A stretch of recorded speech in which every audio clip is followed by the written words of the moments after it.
Namaskar and good evening to all our dignitaries, honorable delegates, and the participants of the 4th edition of the Bodh Gaya Global Dialogues. On behalf of the Indira Gandhi National Center for the Arts and the Deshrat Society, I, Gunjan Joshi, coordinator for the 4th edition of the Bodh Gaya Global Dialogues, extend a very warm welcome to all of you. These dialogues create a platform for expression of experiences, reflections, and insights from plural perspectives connecting heritage, education, and sustainability for building a future on the foundations of the Buddha's legacy on enlightenment and compassion. We begin today with a short video presentation on the Bodh Gaya Global Dialogues, the glimpses of the previous dialogues. Kindly play the clip.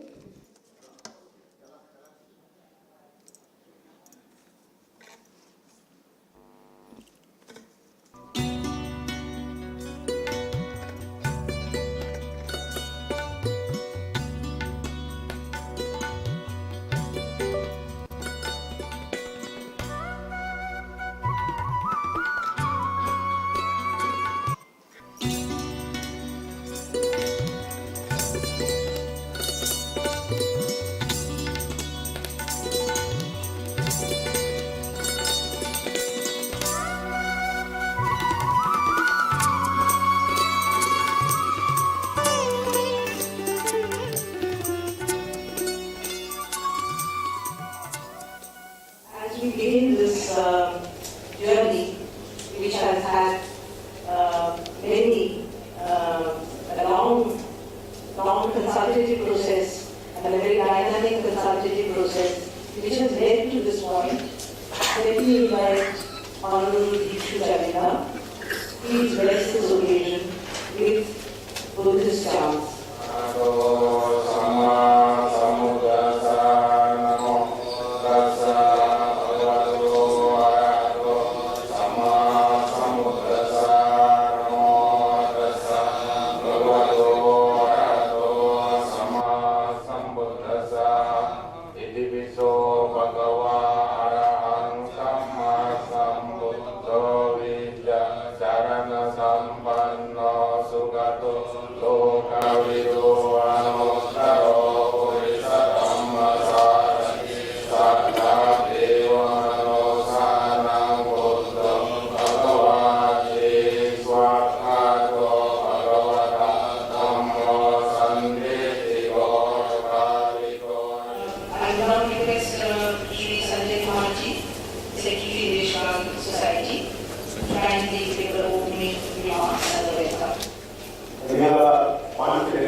From all participants, I think so.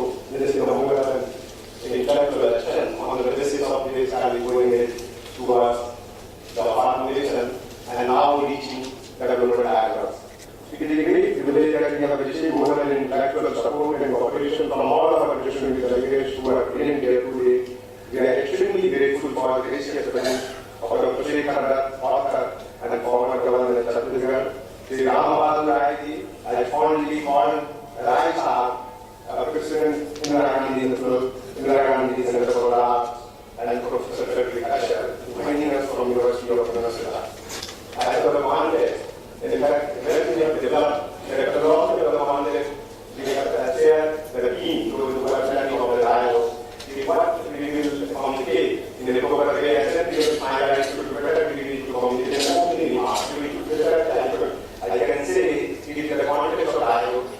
It is an opening remark in the spirit of the concept of dialogue.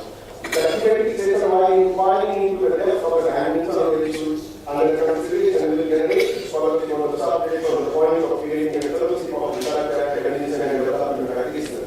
Each community session will project a specific roadmap to take the revelation forward through a modality of action and activity that will feed into making a dialogue and requires the academic and cultural seek to elevate the challenge in mind identity, presently confronting the context of social development and heritage. Thank you so much.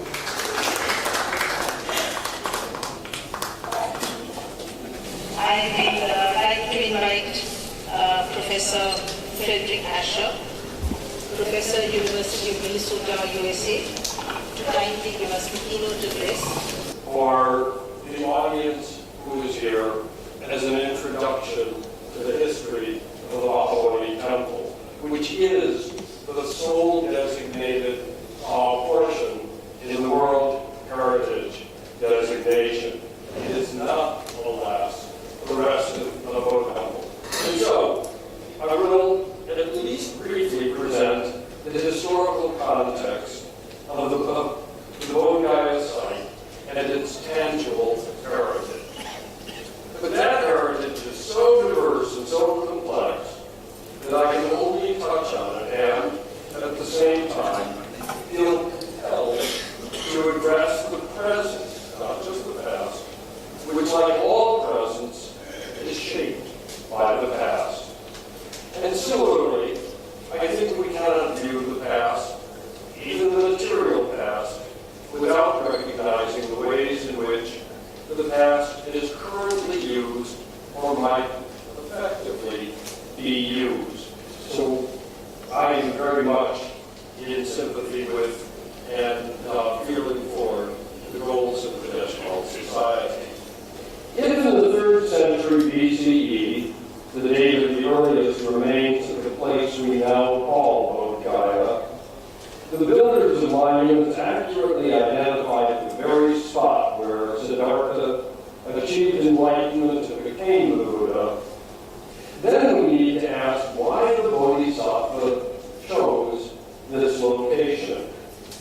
It was idyllic, of course, and it still is, although I was struck by the amount of building that continues now in the area. It still is, despite what is too often described as an encroachment.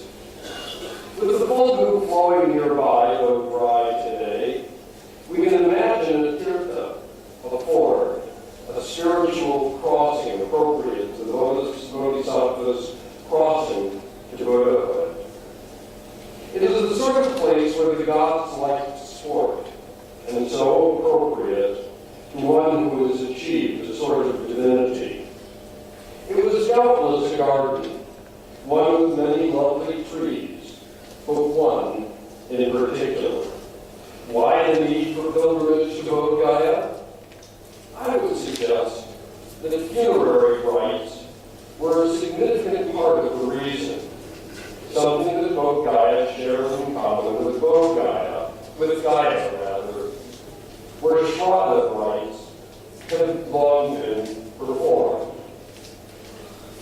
A couple of things suggest this to me.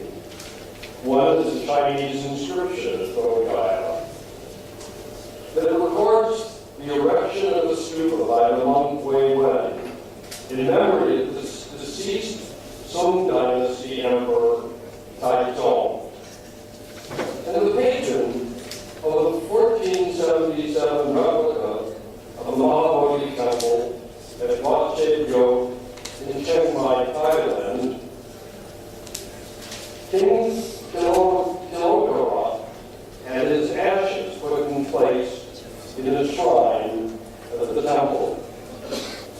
For the sake of time, I need to skip over the festering dispute over ownership of the Mahabodhi Temple. I hope someone else will talk about that. Thank you. I would like to invite Honorable Sri Shekhar for the inaugural address. Sri Shekhar is a former governor of Chhattisgarh and has held many important positions in the government of India. I really congratulate Sri Sanjay Kumar for as they start to conceptualize this Bodh global dialogue and link it with its sustainability. Mankind has been a process of evolution, and we in this area, what is now Bharat, have always been an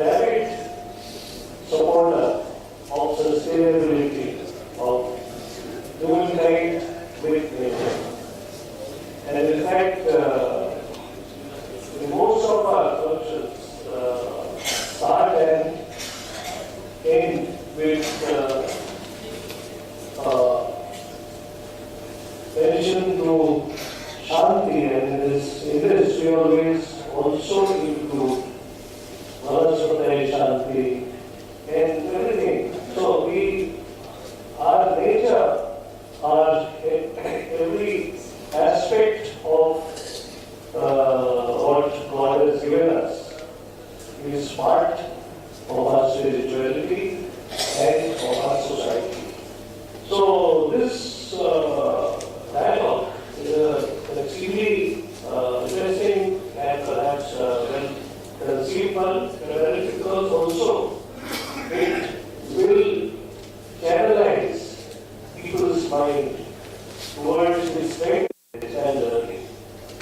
Our ancient come to acknowledge that you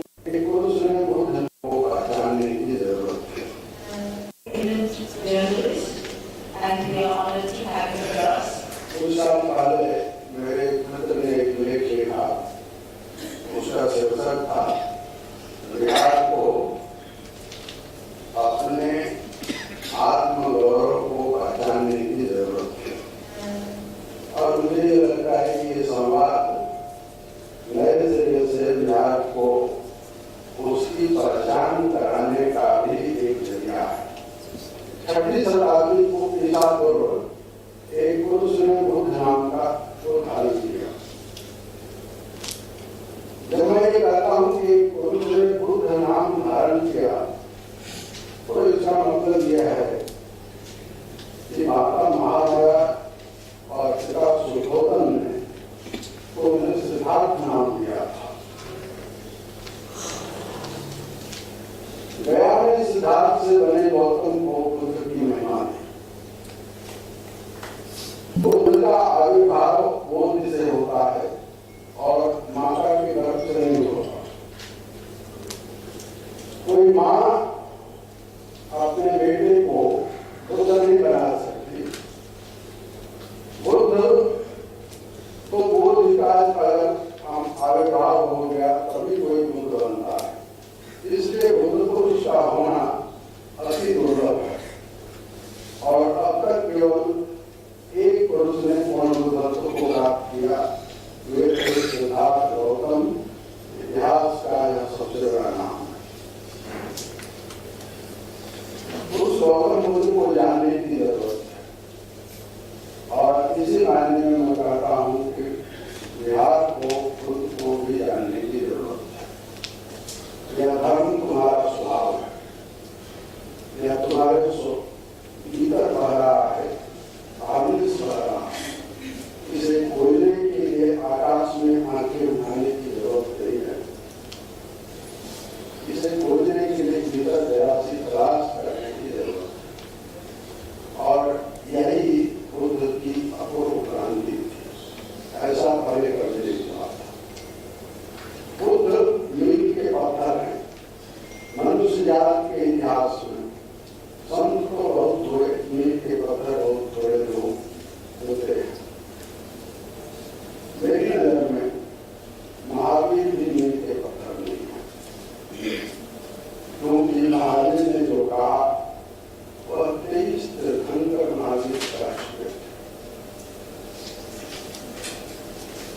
Krishna ने जो कहा वह उपनिषद और वेद सदा से कहते आ रहे हैं। बुद्ध मील के पत्थर हैं जैसे लाओस से मील का पत्थर। कभी कभार करोड़ों लोगों में एक आध संत होता है, करोड़ों संतों में एक आध मील का पत्थर होता है। मील का पत्थर का अर्थ होता है उसके बाद फिर मनुष्य जात हुआ नहीं रह जाती, सब बदल जाता है, सब रूपांतरित हो जाता है। धर्म, परंपरा और आधुनिकता का संवाद से एक रसायन बने, यह संवाद रोगशाला बने, तब बोध गया पहले एशिया और बाद में जगत को राह दिखाने का जरिया बन सकता है। On with the program. बुलाया We are truly honored today that Shri Ram Bahadur Rai Ji, President Indira Gandhi National Center for the Arts, has blessed us with his gracious presence and will be chairing today's session online. Do we have him online with us? We'll be connecting him online. Meanwhile, I take the opportunity to briefly welcome and introduce our chair for today to all of you in the audience. Shri Ram Bahadur Rai Ji is currently the president of the Indira Gandhi National Center for the Arts. He is a senior journalist and a former news editor of the Hindi daily Jansatta. He has authored and edited several books and publications and is known for some impressive biographies written in Hindi, namely Shashwat Vidrohi Rajneta, based on the life and acts of Gandhian socialist Acharya JB. Shri Ram Bahadur Rai Ji was honored with the Padma Shri Award in the field of arts in 2015. Welcome, sir, and thank you for sparing your valuable time for us to chair this session. May I now request our guest of honors to please come up to the dais. I invite the distinguished Kathak performer and scholar, Dr. Shobna Narayan Ji. Professor Ramesh Chandra Gaur, Dean IGNCA. Mr. Keo Sengda Wong, Minister Counselor of the Embassy of Laos PDR in New Delhi. And Sri Kiran Lama, General Secretary, All India Buddhist Sangh, Bodh Gaya. May I also invite Mr. Sanjay Kumar, Secretary, Deshkal Society, and Dr. Manish Sinha, Professor, Magad University, Bodh Gaya, to join the guests of honors on the dais. May I also request Dr. Manish Sinha, Professor, Magad University, an honorable member of the organizing committee of Bodh Gaya Global Dialogues, to honor all our guests with the khatag, a traditional ceremonial scarf.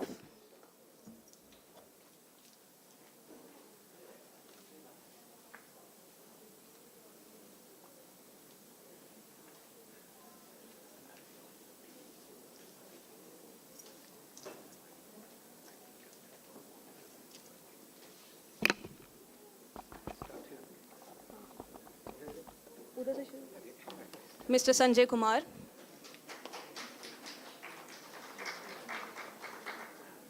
Mr. Keo Sengda Wong. Professor Ramesh Chandra Gaur.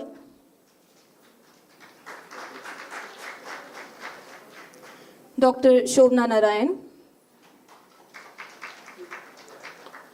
And Sri Kiran Lama.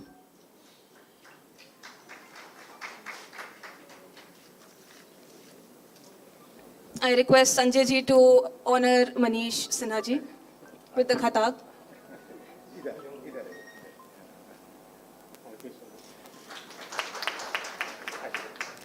Thank you. We would now request Dr. Manish Sinha to deliver the welcome address for today's plenary session. I would like to briefly introduce him. Dr. Manish Sinha is presently professor at the History Department of Magad University, Bodh Gaya, and a visiting faculty at Central University of Bihar and the Faculty of Management at the Gaya College. His specialization,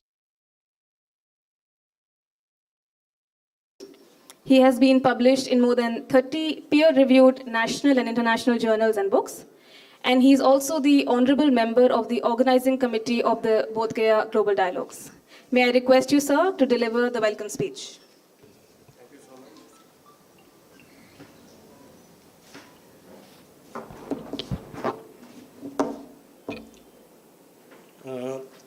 It is indeed a great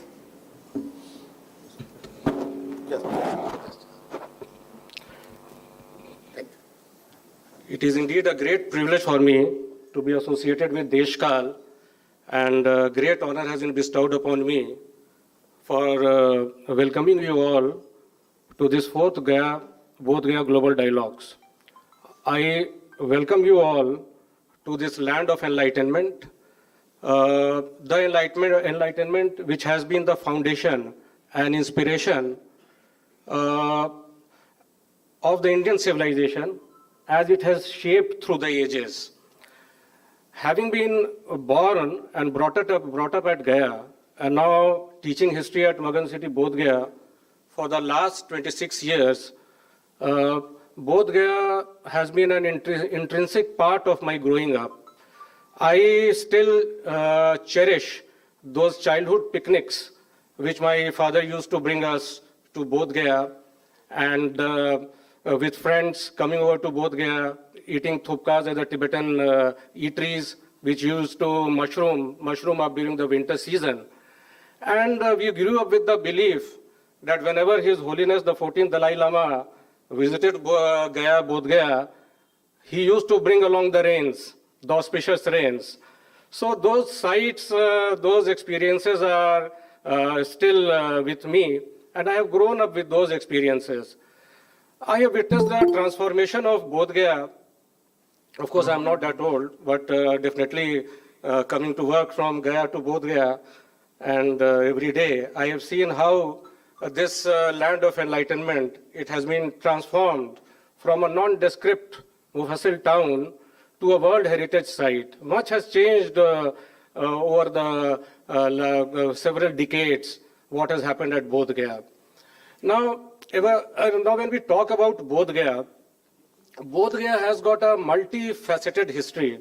It has a multicultural past, and its present is multidimensional, isn't it? And one thing we all agree that which we all agree in conformity is that the Siddhartha, who became Gautam Buddha here, who achieved enlightenment here, that is the central theme of Bodh Gaya. But Bodh Gaya also has multiple meanings and narratives. Bodh Gaya has got various stakeholders. It is not only the Buddhist past, there is a Hindu past also. And when we talk about the present, we see that there are a variety of stakeholders here. We have got the local, we have the international, we have the global, we have the pilgrims and the tourists from various Southeast Asian countries, we have got transnational, we have got international networks, we have got the local businesses, we have got the government. So all these have got meanings for the sustainable development of Bodh Gaya. Now, I must congratulate Sanjay ji for taking up this grand initiative of celebrating the Bodh Gaya dialogues, which initially was conceptualized in 2017 at New Delhi in consultation and in brainstorming with the various stakeholders. And the logical fallout was that the first Bodh Gaya Global Dialogues was held in 2018, and I had an opportunity ever since to be a part in some capacity to be associated with it. That has been a privilege for me. Now, what is Deshkal aspiring to do? Deshkal has conceived these Bodh Gaya Dialogues as a platform, as a plural platform where a variety of dialogues can be initiated, they can be facilitated. Now, Bodh Gaya is not just something which is our ancient past. Bodh Gaya is a living heritage site. We need to record the lived experiences, the living experiences of the people who are here, the society which is present at Bodh Gaya. Now, it is only through dialogue, it is only through consultation, it is only through brainstorming that various solutions can be derived, which can be conceived for the overall sustainable development of Bodh Gaya. Now, the model which Deshkal is postulating is that it is based on the Buddhist philosophy. Now, what is the basic foundation of Buddhist philosophy? The cessation of suffering, isn't it? Now, this suffering or the solution to the problems. So how to solve the problems with this thing at the background, considering that this is a land of enlightenment, through whose corridor, through which every street, lanes, nooks and corners, the Buddha's teaching of compassion, peace, non-violence reverberates. So solutions have to be found out, how and linkages have to be done between the various stakeholders, and the concerns of heritage, the concerns of development, and as well as the overall how we can benefit the society also. So within the parameters of the Buddhist ethics, Deshkal is linking the past with the present, and I must congratulate Deshkal and all present who are associated with it. Now, since I have been called here to welcome, I must profusely welcome all the dignitaries who are on the stage, who have joined online, and all the people who are present here. Several of them are my students, several of them I know, the people from the press. So this, due to the pandemic, it has been a Herculean task for Sanjay ji and his team coming all the way from Delhi and organizing it. I welcome the most eminent Shobna Narayan ji, the Kathak dancer. I welcome Mr. Kyo Seng Jong, the Honorable Minister from Laos. I welcome Professor Ramesh Gaurji. I welcome you, sir, Kiran Lamaji. I welcome everybody who is present here. I welcome my students. And I wish all of you a 3-day of intense deliberations, brainstorming, so that some viable narratives are derived and we get on towards fulfilling the objectives which have been laid down. I thank you so much for giving me the opportunity to welcome you all. Thank you, everybody. Thanks. Thank you so much, sir. Can I now request Mr. Sanjay Kumar, Secretary, Deshkal Society, to give a brief context and the journey of these dialogues. Sanjay Kumar ji. Thank you, Gunjan. Namaskar, good evening. Before, I would like to share briefly about the opening remark of this dialogues. I think informally, when particularly the fourth edition dialogue, we have discussed, Honorable Member, the Member Secretary Dr. Shashanand Joshi, is it possible to connect in offline or physical, what you use the term, at least more than 200 participants, not only in Bihar, the Bodh Gaya, but also across India. And I was not very much clear. And just I have shared with him, sir, is it possible just provide 1-2 days and then we discuss as a team and then made my assessment, is it possible, whether is it possible or not. But always I feel, particularly the tradition and the strength of the Bihari society particularly, when we face the challenges, always Bihar basically provide the strategic and intellectual direction, not in Bihar, in India, but the world. Where in fact we have organized and there are so many multiple contexts of both here. I think so, okay, in a broader context, it is located in Bihar. In the context of the Buddha, in the context of Buddhist philosophy, in the Buddhist philosophy. So this tradition and the past always get inspiration from me, and after discussing with the team and decided and to make my own assessment very confidently to the member secretary of IGNCA, sir, is it possible? And when in fact, my colleague, I have discussed with my colleague in the post-land today, is it possible, in fact, we have made commitment, we fulfill the commitment? And now really I was deeply overwhelmed by the participation, and we do hope within 2.5 days, we will ensure not only the participation, but enrich the deliberation and the reflection. Formally, I will just share briefly about the opening remark with you and the dignitary. We are really deeply touched by gracious presence. There is no need to introduction. I think we are deeply honored to see and sitting the desk Dr. Shobna Narayan. There are many introductions of Shobna Narayan, but one of the introductions primarily she comes from Bihar. One, we are very fortunate. We are very fortunate today in the desk as a guest of one of the guest of honor, Professor Ramesh Ji Gaur. Many times, in fact, I came across with him, and always, in fact, I inspired by his presentation or reflective remarks, sometimes a moderation, very excellent moderation. Unfortunately, in this program, in fact, we could not get opportunity for the moderation, but in the future, I make a commitment to get at least one session sharing of the forthcoming 5th edition dialogue. But in a different context, recently, in fact, I had a meeting with him, and he's a remarkable person. Really, I have no word how introduced to him with you. And there are three salient features which I have observed. One, as a human being, he's one of the finest human beings. As for the scholar, he's one of the finest scholars. What important thing, not only just in fact he believe in the scholarship, but always he believe how can disseminate the scholarship through the different mode of the institution and different form of the knowledge of the system. So we are deeply honored he's presenting this program. I'm very sorry to make a pronunciation. I'm extremely sorry. On Minister Consular of the Embassy of Laos, PDR, fine. Mr. Keo Sen Duong, Mr. Sen Duong, he make present.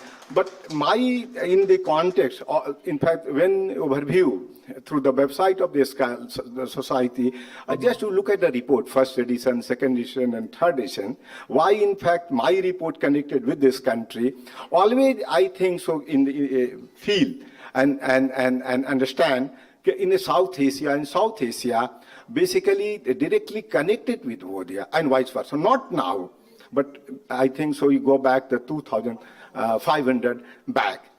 And when in fact, when his office has shared with me, Honorable Minister, in fact, make a commitment to be participant in this program, not only myself, but also the team get inspired and encouraged. We are deeply honored on behalf of you, on behalf of the Bihar and Bodhya, he is on the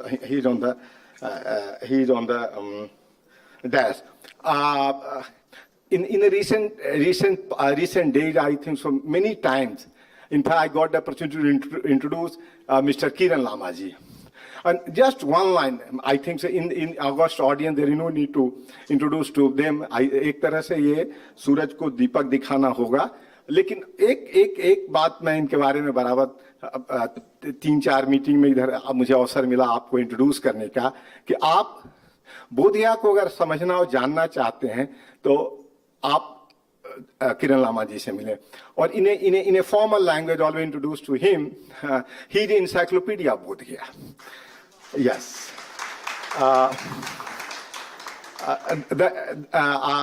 You know, all basically faced this challenge. The year of 2020, 2021 had been a difficult time for mankind as a whole. Owing to the unprecedented crisis presented by the coronavirus, mankind has faced up to these crises by drawing a strength from its spirit of civilization and the collective consciousness, which has given Deshkal society the strength to take the Bodhgaya Global Dialogue forward.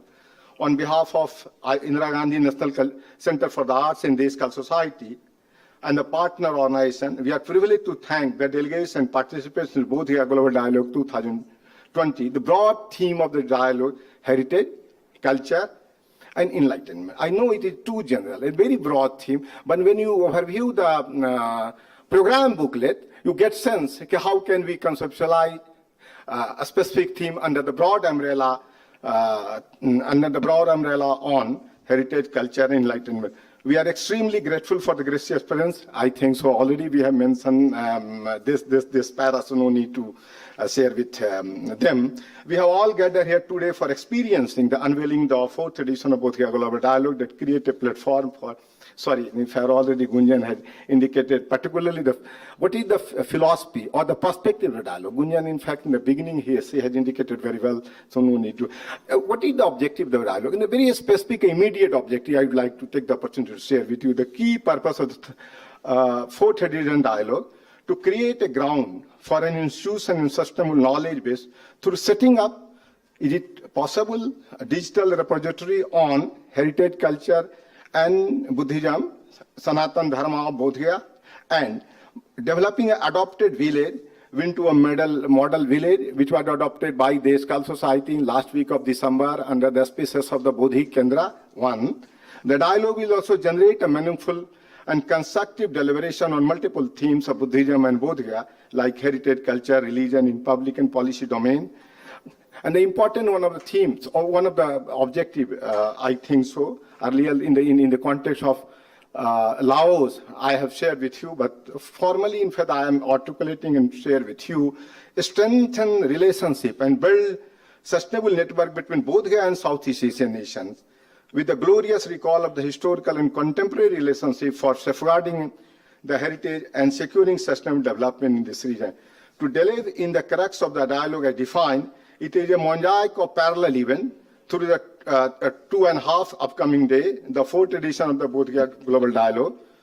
Buddhism, philosophy and heritage share histories and common destiny, connecting India to South Asia and Southeast Asia through the journey of the Buddhism and journey through the visual presentation. On the parallel, the dialogue has been designed with the first day beginning and ending in the lasting notes of the conversation, witnessing the plenary session, participating in engaging discussion through the day, moving to the second and the half final day of the dialogue, with exciting and fascinating panel discussion, conversation, visual presentation, culminating with the recommendation and way forward. It is a matter of privilege for us to share here with the august audience that the dialogue is a part of dynamic and living process instead of being an event. In fact, that I emphasize, instead of being an event, the first edition of Bodhgaya Global Dialogue was held. Fortunately, in fact, this was presented before you in the beginning of the program at the Unesco World Heritage Site Bodhgaya from March 9 to 12, 2018. The second edition and third were held respectively on 2019 and 20 at IGNC in New Delhi. The multi-stakeholder dialogue, together a reputed institution of the government and non-government, including public and private sector in India, it is fortuitous for us to recall that foundational process for dialogue were initiated at IGNCA under the guidance of Rai Sahab and Dr. Sastanand Joshi ji, where a consultative workshop was organized for discussing planning strategy and exploring the possibility of partnership Bodhgaya Global Dialogue at IGNC on 15 September 2017, I think. So this is when we laid down the foundation in a consultative process on 15 September 2017. All the report, including the report of the consultative process, are available on www.Deskal India Bodhgaya Festival HTML. And the end, basically, in fact, always I am fascinating my favorite historian. He's no more now. I think the end of the century he passed away, but very greatest historian. Earlier he taught at Cambridge University, Professor E.H. Carr, saying that a decent past contributes in the creation of formidable future. We do hope that 4th edition of Dialogue would create a ground for the 5th edition of Dialogue in order to keep up the endeavor in heritage, sustainable development, and enlightenment. Thank you so much.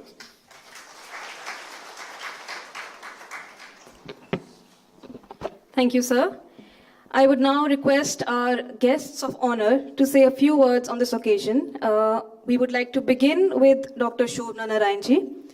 To briefly introduce her, Dr. Shobna Narayan, a name synonymous with Kathak, is a celebrated outstanding doyen of this art form. Dr. Narayan has been awarded the prestigious Padma Shri Award by the President of India in 1992 and the Sangeet Natak Academy Award in 2001. She is also the recipient of over 30 national and international awards. They include the Delhi government's Parishad Samman, Japan's OISCA Award, Bihar Gaurav Award, just to name a few. We welcome you, ma'am, and I request you to address the audience today.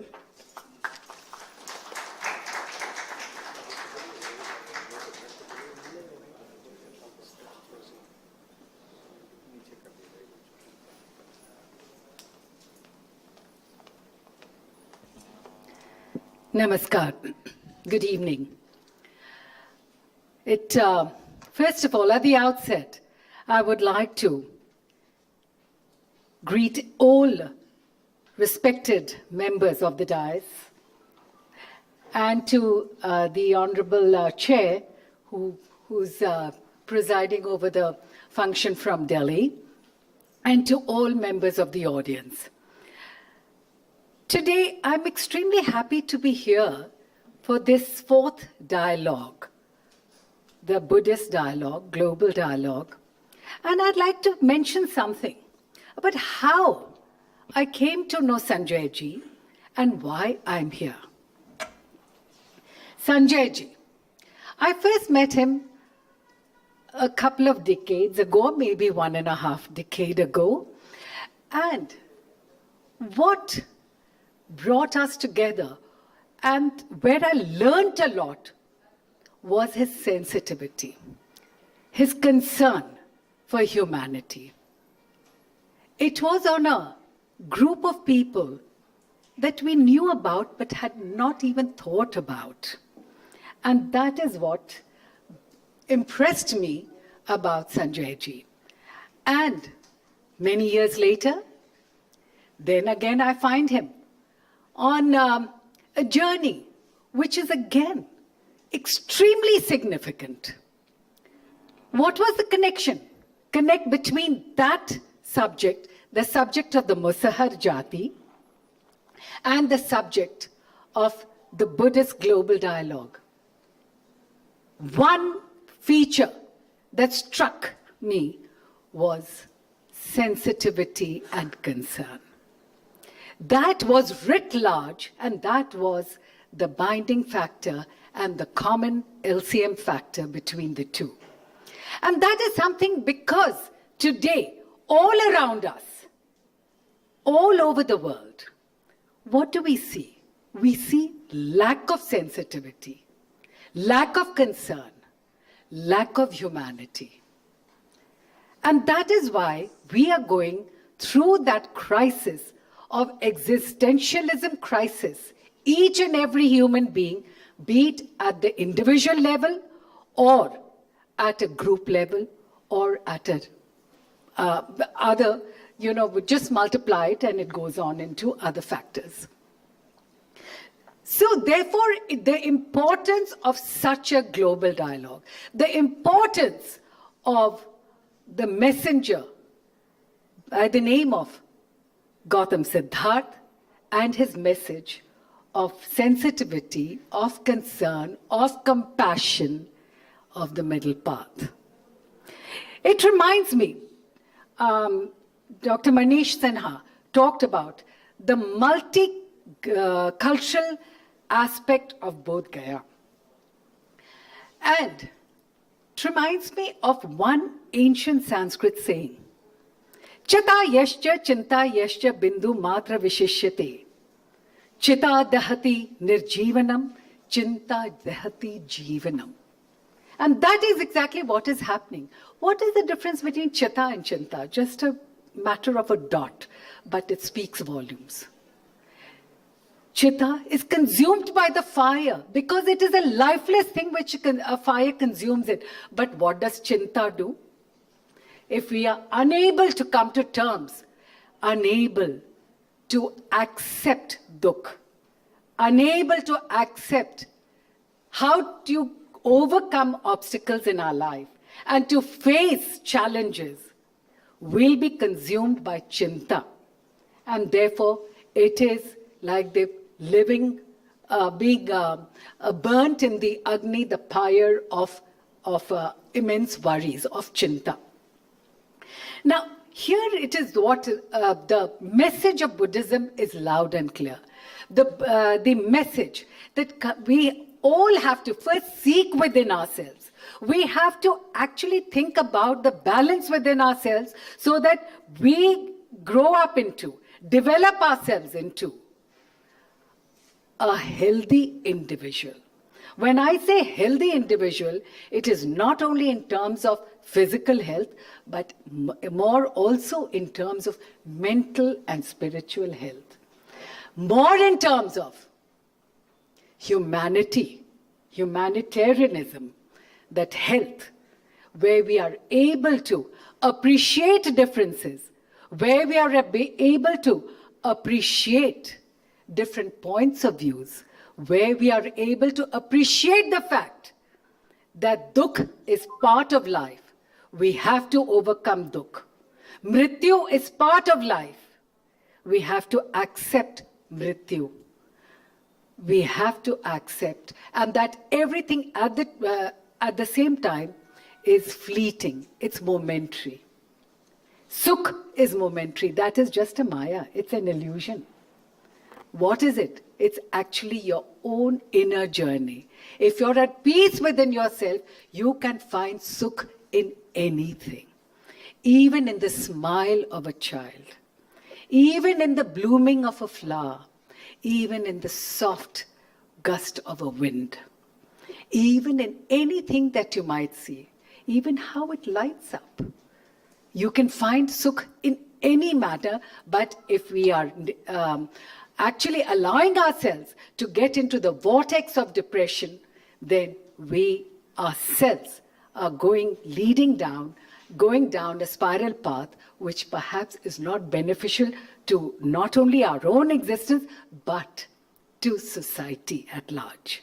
And therefore, the importance of this the global Buddhist dialogues, where we revisit, where we actually learn to also share our experiences, and where we learn from each other, where we listen to each other, where we all have our faculties.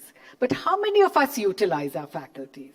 The faculty of sight, the faculty of feel, the faculty to hear, the faculty to be able to speak, but we have the faculty to hear, but we actually never listen to things. So therefore, the importance of this, of such a meeting, and I'm extremely happy that Sanjay ji and his team have, and the IGNCA, who has been a solid supportive partner in this journey, that they have given me the opportunity of being part of such an important meet, of such an important brainstorming session and deliberations. Thank you very much, and once again, thanks to all of you.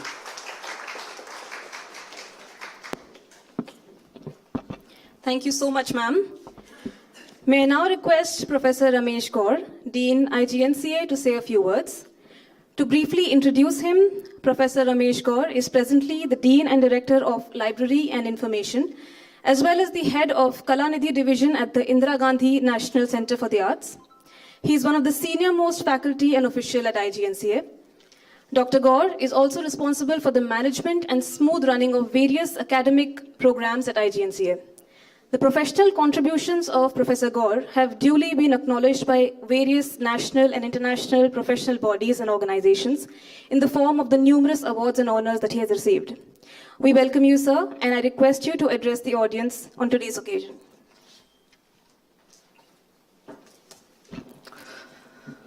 Namaskar, good evening. Honorable Chair of today's inaugural program of this global dialogue, my mentor, respected Sri Ram Bahadur Rai ji, eminent guests on dais, ladies and gentlemen. First, on behalf of IGNCA, let me extend a very hearty welcome to all of you. And thanks our partner, Deshkal Society, particularly Sanjay ji and Joshi ji, Manish Kumar ji, for inviting us to join such an important task. It is indeed a great honor in having such an eminent speaker in this inaugural session. So I extend a very hearty welcome to respected Dr. Shobna Narayan ji, a distinguished Kathak dancer, and thank them for your kind presence and giving us opportunity to hear you. I extend a hearty welcome to His Excellency Mr. Kyo Sangdabong, Minister of Counselor of the Embassy Laos, PDR in New Delhi. So welcome you, His Excellency, and thanks for your kind presence and encouraging us in this program. I also welcome Sri Kiran Lamaji. Thank you very much. I heard you are an encyclopedia, and I love to use encyclopedia, and definitely will be contacting you for some information. And also welcome our partner in that and all of you. I'm not a Buddhist scholar, and I don't want to speak on that. You already have such a beautiful narration from Shobna ji. But I have very different connect with the Buddhist heritage because I'm an expert on preservation of heritage. I have traveled across all Southeast Asian countries, and I have served as a 5-year as international expert with Digital Dunang project in China. Unfortunately, I missed Laos. That's the only country I missed in this entire journey.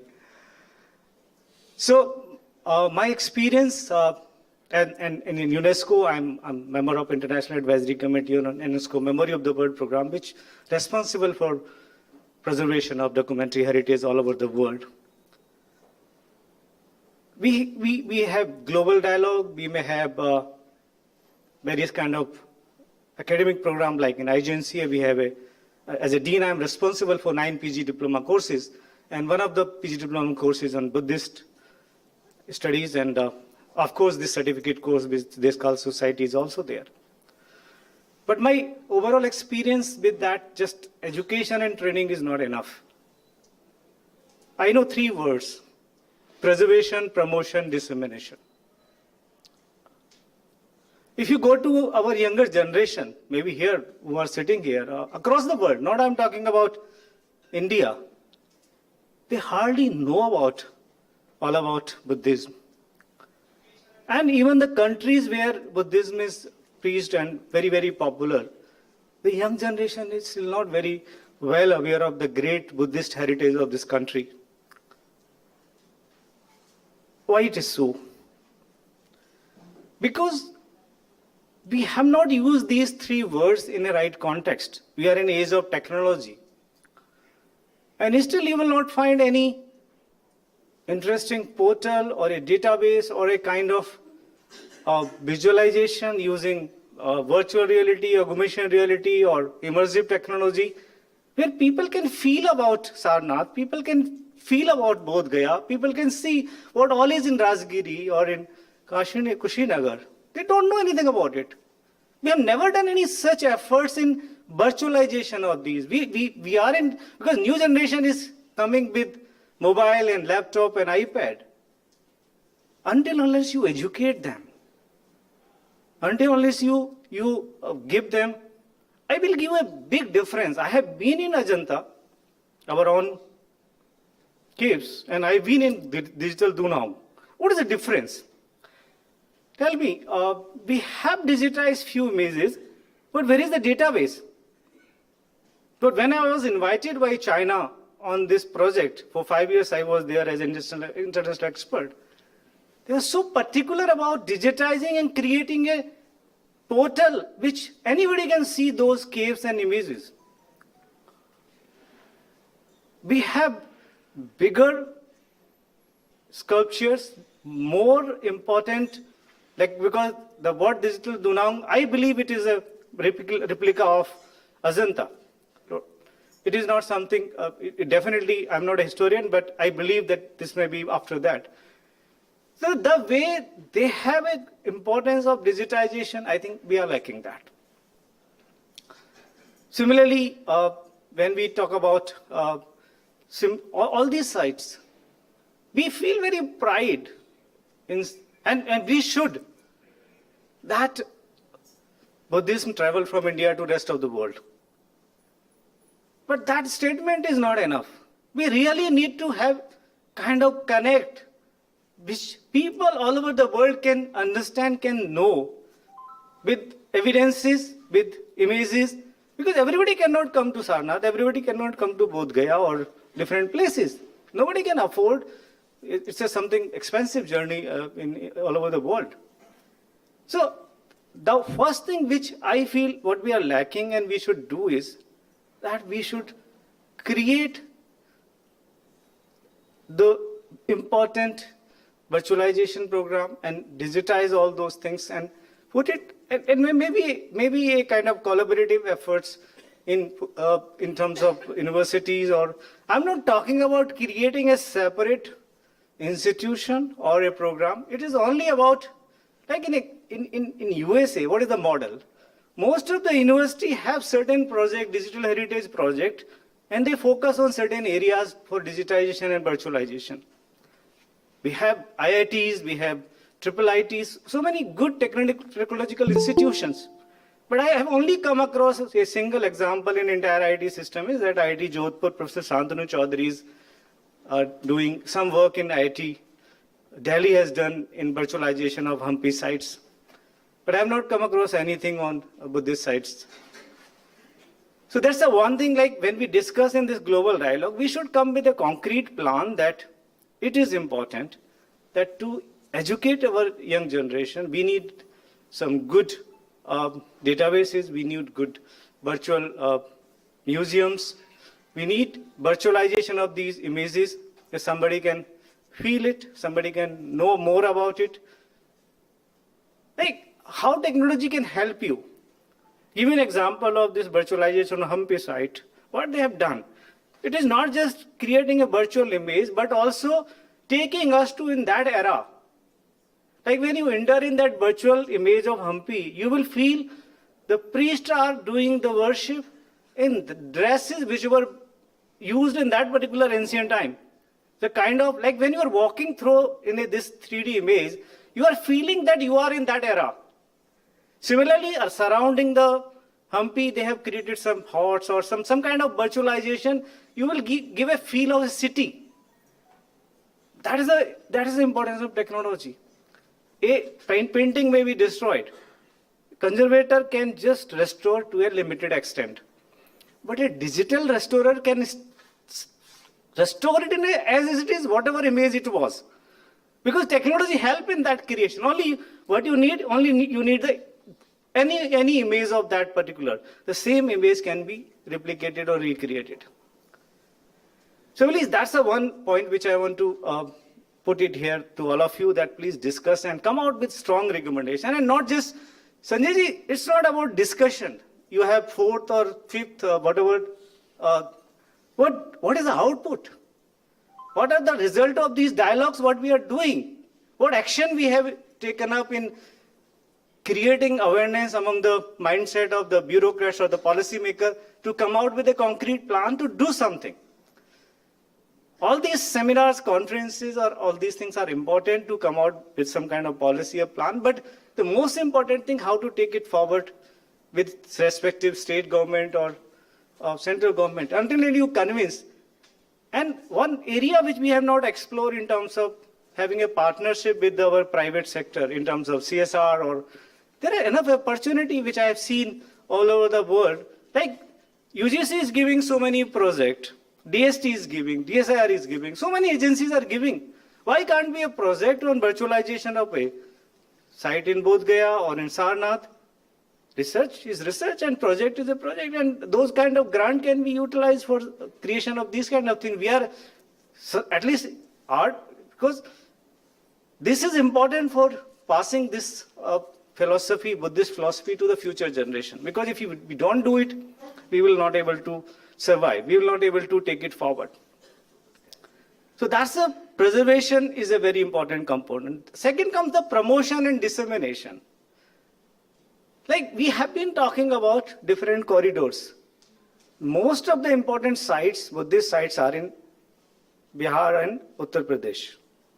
So why we can't create a corridor with maybe good roads or bullet trains, something that can save the time of the tourist and can connect and can in some kind of like a feel of this philosophy in the entire region, and that region can become, I can guarantee if we can do something with using a good technology and tools and also making it little attractive, we can get it returned in through foreign currency by having more tourists.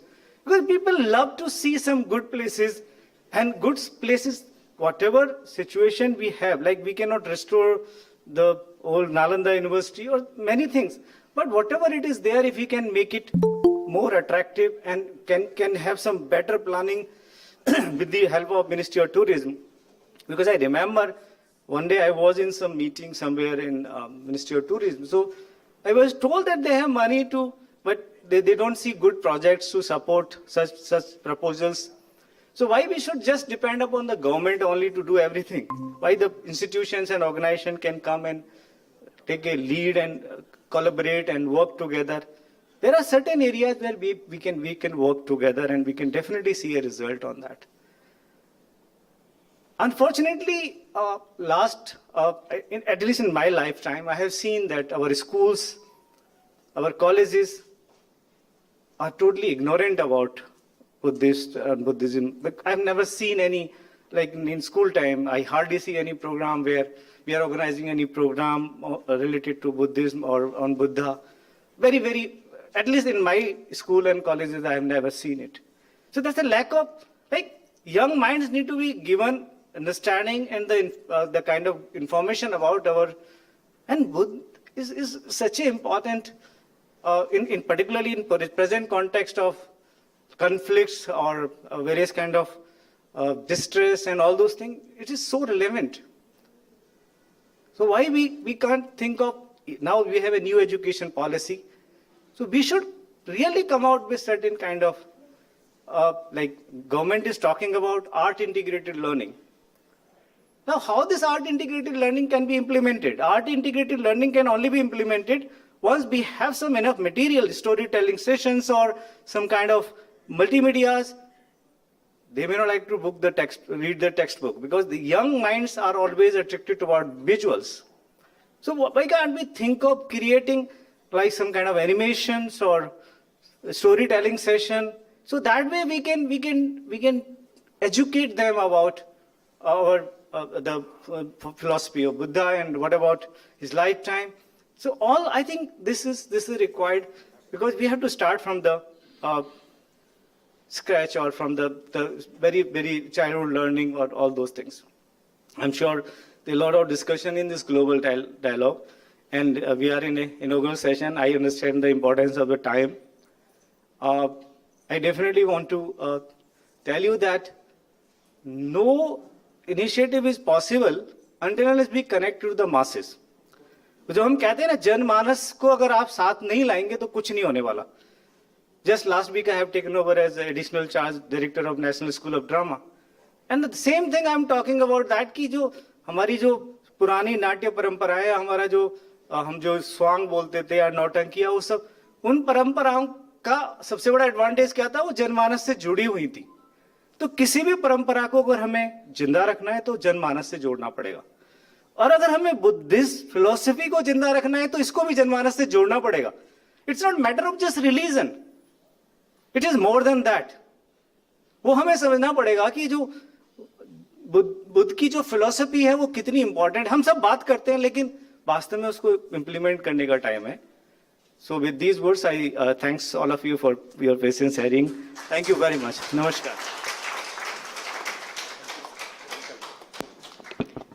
Thank you so much, sir. Now I kindly request Mr. Keo Sengda Wong, Minister Counselor of the Embassy of Laos PDR in New Delhi, to address the audience. To give a brief introduction of him, Mr. Keo Sengda Wong is currently the Minister Counselor, Deputy Chief of Mission at the Embassy of Laos PDR to India at New Delhi. Prior to this, he has served as the Director of INGO's Division, International Organization Department at the Ministry of Foreign Affairs at Laos PDR, the Counselor at the Embassy of the Laos PDR at Australia, the First Secretary of the Embassy of Laos PDR to Indonesia, and more, just to name a few. Welcome, sir. Can I request you to address our audience today?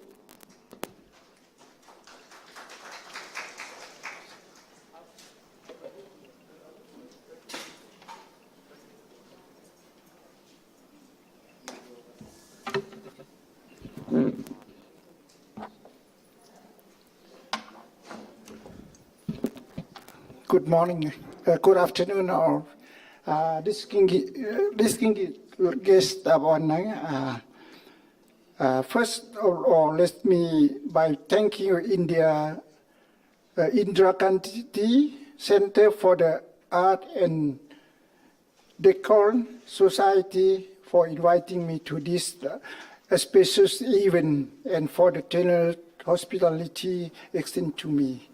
May I take this opportunity to congratulate Indira Gandhi Center for Art and Decor Society for last the fourth edition, the Gaya Global Dialogue, Heritage, Culture and Philosophy, Teaching of Buddhists.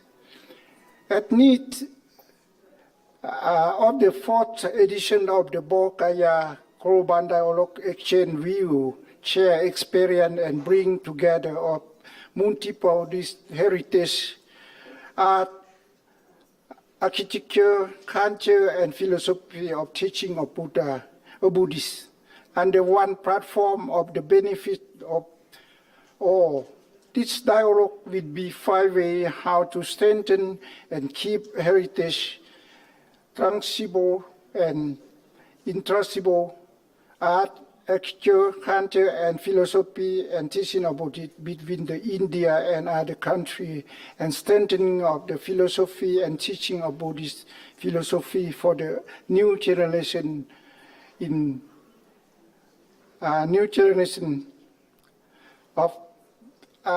this regard, I would like to introduce the Buddhist in Laos, because the doctor and professor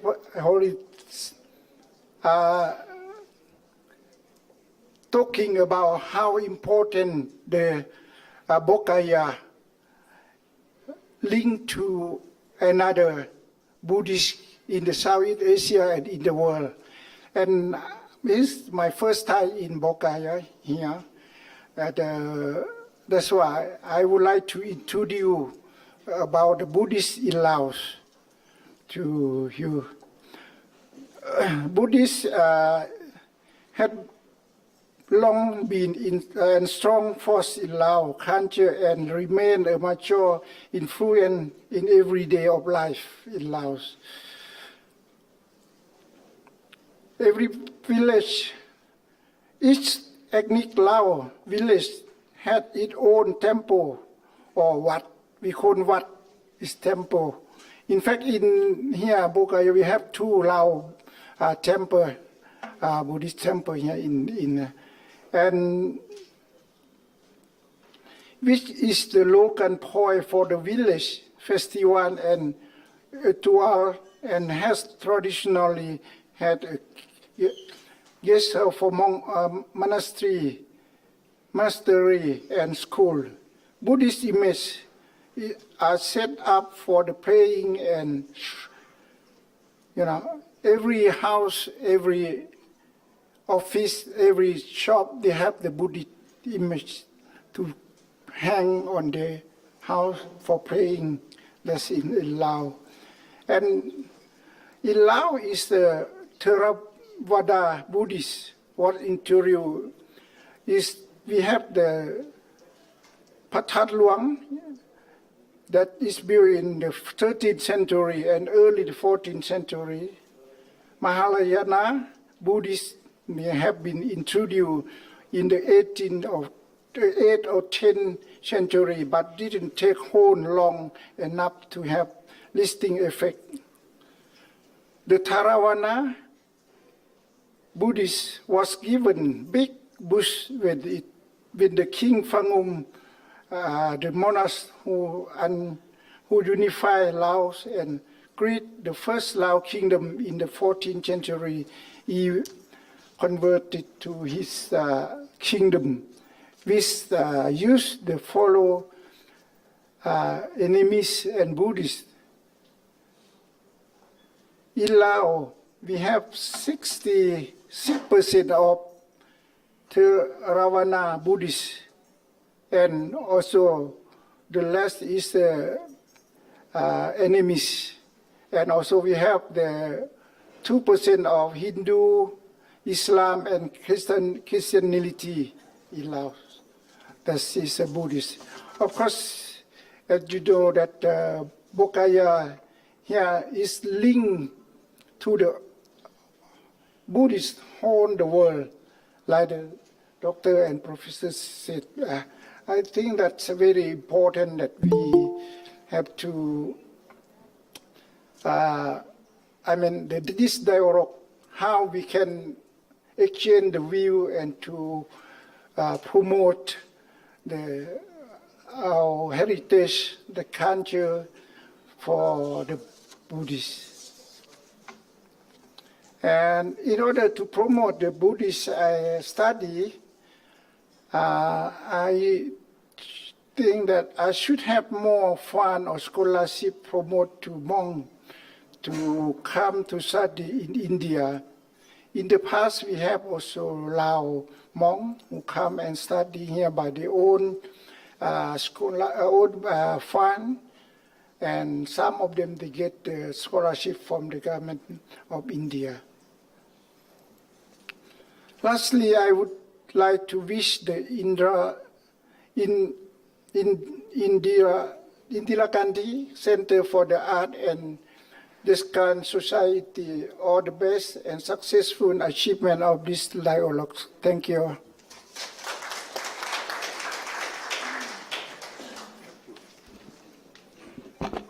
Thank you so much, sir. We would now like to invite Sri Kiran Lama, General Secretary, All India Buddhist Sangh, to say a few words. As a brief introduction to him, Sri Kiran Lama is the General Secretary of the All India Buddhist Sangh, Bodh Gaya. He has been contributing his own experience and expertise towards the development of Bodh Gaya, especially in the context of monasteries, for over 40 years. Like Sanjay ji was saying, in a true sense, he is the key figure in the development and redevelopment of Bodh Gaya. He is also one of the honorable members of the organizing committee of Bodh Gaya Global Dialogues. Welcome, sir. I request you to say a few words.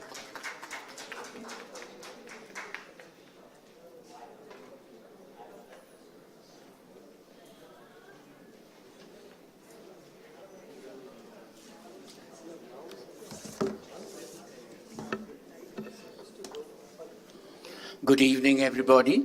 As I represent the Buddhist fraternity, I would like to complete this global dialogue with a short chant invoking the blessings of the Buddha, his Dhamma, and his Sangha.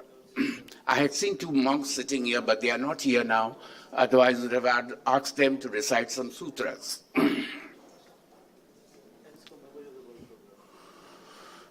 Buddho susuddho karuna mahanabho jo chant shuddha bargyan lochano lokas pap pakilish ghat ko Bandami buddham ahamadharinatam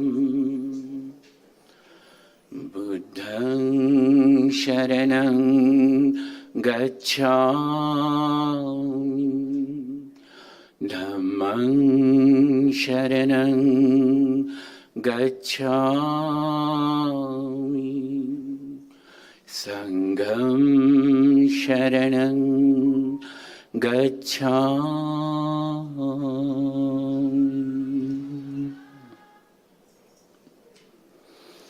Homage to the Buddha, the fully enlightened one, the fully awakened one. I feel myself blessed to be present here. Of course, this is not my first presentation. I'm with the Discal Society since its inception, since it was discussing to come up and establish. I have been with them throughout their journey. Of course, I was here at the first Buddhist dialogue where they had, and I'm also today, but the pandemic has created many obstacles, but I appreciate the efforts taken up by the Discal Society along with the Indira Gandhi National Center for Arts in having this fourth dialogue here in Bodh Gaya, the land of enlightenment. First of all, I would like to welcome and offer my best regards to all on the dais. I understand the Honorable Minister is the first visit to Bodh Gaya, sir? Yeah. We have 2 Laos monasteries in Bodh Gaya. And I'm also happy to have Dr. Shobana Narayanji. I have been tracking her since my young age, watching her perform, watching her see, and also she had come here to Bodh Gaya and performed. And I feel so blessed and honored that I'm getting to sit beside her and talk to her. A dream came true. And it's all due to the Discal Society. And also I appreciate Dr. Manish ji. We have been in touch, we have been in contact in so many seminars and conferences. We do meet. And I have been labeled, someone who labeled me, Sanjay ji labeled me as the encyclopedia of Bodh Gaya. वो तो हालत ने मुझे बनाया. Circumstances made me that. I am here at Bodh Gaya for the past 40 years. I came very young at the age of 26. I was associated with the Mahabodhi Society of India in Calcutta. And now I'm here for the past 40 years with the Japanese temple, Daijokyo Buddhist Temple, the headquarters in Nagoya, Japan. I'm the secretary, or caretaker, or chowkidar. And we also have a, yes, I say chowkidar everybody, and that's what Modi ji has copied from me. He also mentions now this. Whenever I say चौकीदार, अरे ये तो मोदी जी का भाषा है, अरे मोदी जी ने मुझसे कॉपी किया, मैं तो बहुत बरसों से कहते आ रहा हूँ कि मैं चौकीदार हूँ यहाँ का. And there is someone who's writing, he's still writing, I don't know what he's writing, Modi ji और Kiran Lama की समानता. I live alone, I'm not married, I'm still a bachelor, 65 years old young bachelor. So I feel so blessed to be associated also. I've been all this journey, though I'm with the Daijokyo, I have been, everyone has taken my services due to my capability. They request me, so I do. I render my services to everybody. Mahabodhi Society of India, Bodh Gaya Temple Management Committee, the Gaya District Administration, and many more temples, monasteries, and whoever comes here, like Dishkal also, when they come in the beginning here, they approached me, and of course, I have been involved with them in helping them come here. And now, today again standing and talking in front of you, I feel so honored and feel so blessed, feel so recognized by the mass. And with this 2 years of pandemic, online has made me more famous. Coming in every onlines, everywhere onlines, that has made me also very famous. So, and I understand that the program that is drawn up for the 3 days here, very, very interesting programs, deliberations for all, for religion-wise, for tour and guide people, for everybody is drawn up very nicely, and I hope the deliberations will help each one of us with all this talking, what will go on, and I think the listeners, the attendants, I find many of my students here who run the tour and escorts, they are present here in this hall, and they will be able to learn more. And I feel very sorry with the 2 years of pandemic, Bodh Gaya had come to a total standstill. And you all know, not only Bodh Gaya, the whole world, the whole human being. And as regards everyone who spoke before me, I very much support whatever they told, whatever they spoke of. Shobhana Narayanji, due to her performances, due to her experiences, she explained Buddha Dharma, or Manav Dharma. So nicely she explained, and our Ramesh ji also, which is all, and now he's also with the National School of Drama. I congratulate. I'm also associated with the National School of Drama programs. Whenever I go to Delhi during the winters, I see the calendar. If any performance by National School of Drama, I make it a point to see one play. And our Laos minister also, he spoke very well. And I would request you to please visit Bodh Gaya quite often during the pilgrim season, November to February. The weather is very good in Bodh Gaya. And now as everything is opening up, we have many pilgrims coming to Bodh Gaya. Next month we have a 10-day Tipitaka chanting in which monks from Myanmar, Laos, Bangladesh, they are all attending. And that they have already come.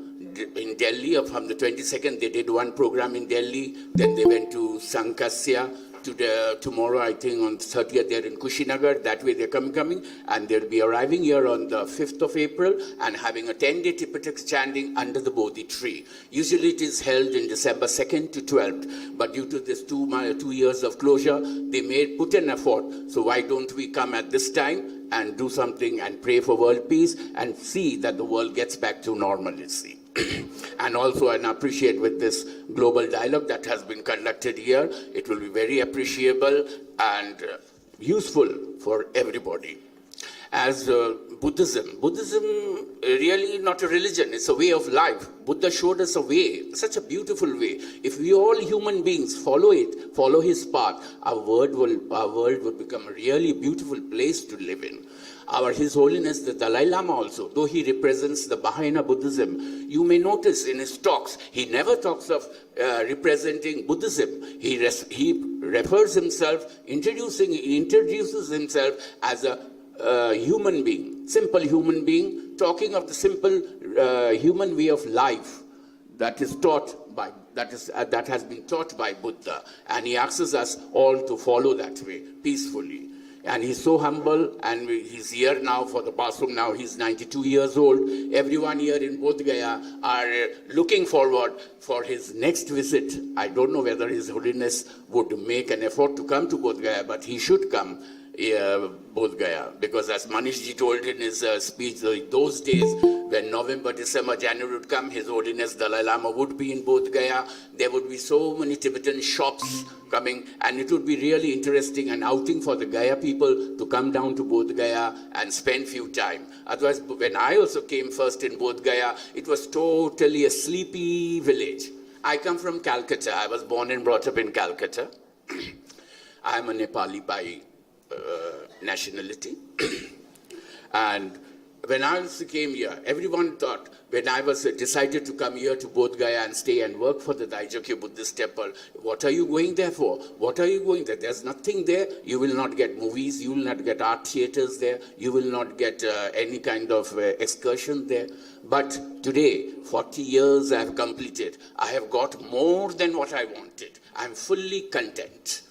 I have got more. I have nothing to more. Just stay peacefully the rest of life. As long as I'm breathing here, I feel happy meeting you all, telling you all, talking to you all, and I pray that I continue this way till my last breath.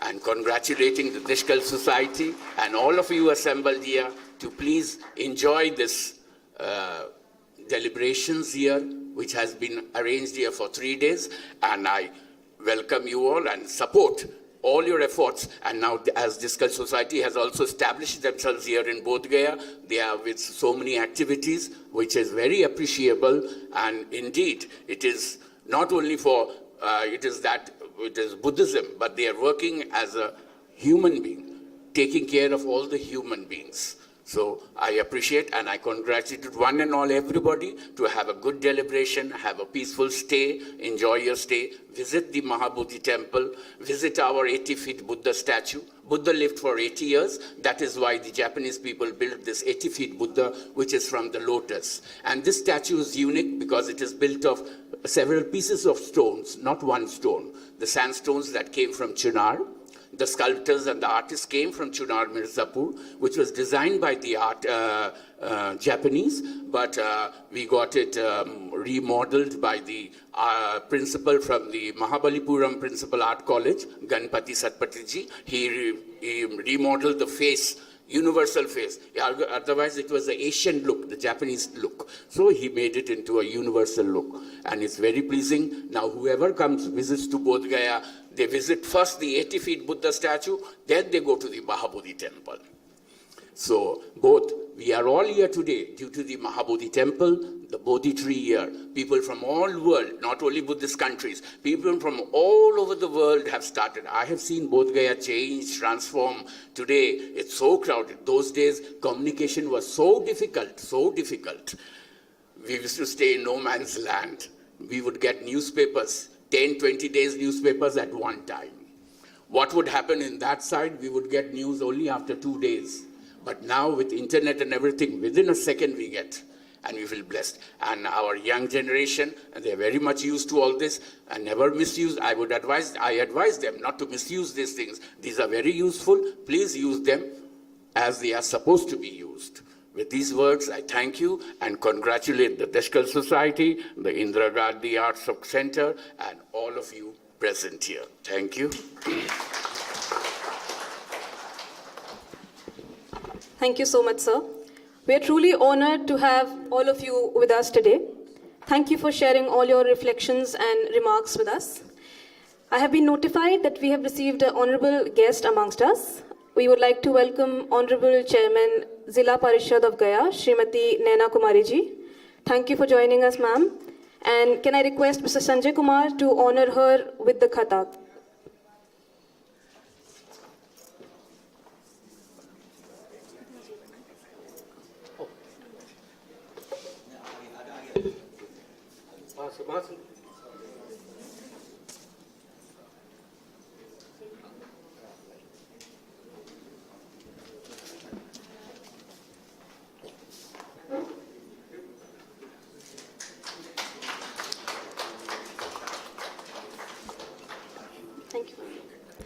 Thank you so much.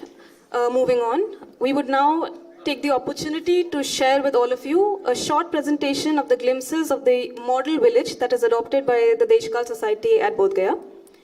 Can we have the pictures, please?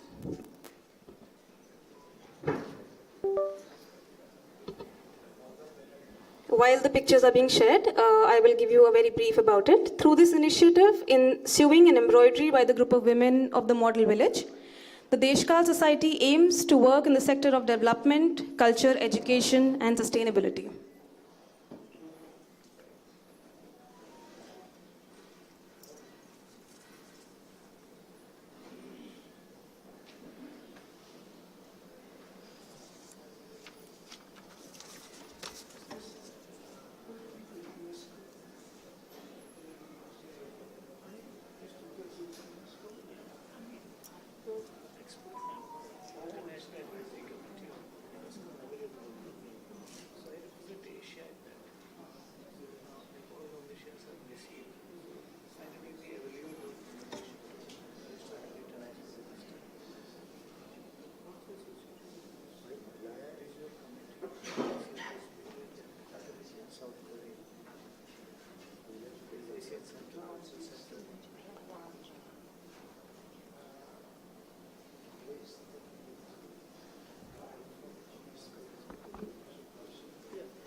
We have a few women from the village here amongst us. We would just like to briefly introduce them.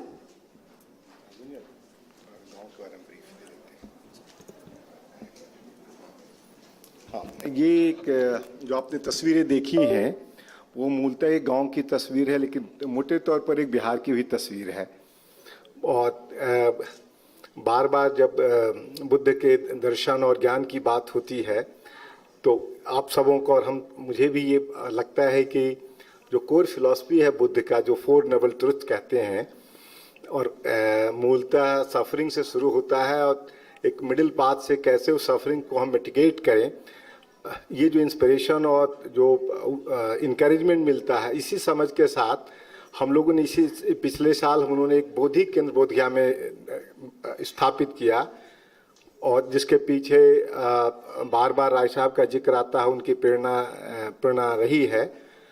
इस बोधि केंद्र में कई बार बातें आई है कि कई स्तरों पर काम हो रहा है, जिसमें एक महत्वपूर्ण काम क्या ये संभव हो और क्या ये लक्ष्य को प्राप्त किया जा सकता है कि एक गांव, जो गांव की तस्वीरें आपने देखी, उसको एक आमतौर पर प्रचलित भाषा में जिसको हम कहते हैं, उसी भाषा को मैं आपके सामने रखना चाहूँगा कि एक आदर्श गांव बना सकते हैं, जिसकी शुरुआत, जिसकी झांकी आपके सामने है। और अभी के संदर्भ में सोमनाथ जी ने जो 2 दशक पहले जो मुसहर जाति की चर्चा इन्होंने की, जब आप इस गांव की तस्वीर आप देख रहे हैं तो उसमें मुसहर जाति की जो बहुयामी व्यक्तित्व और उनका जीवन का जो संदर्भ है वो भी इस तस्वीर में दिखती है।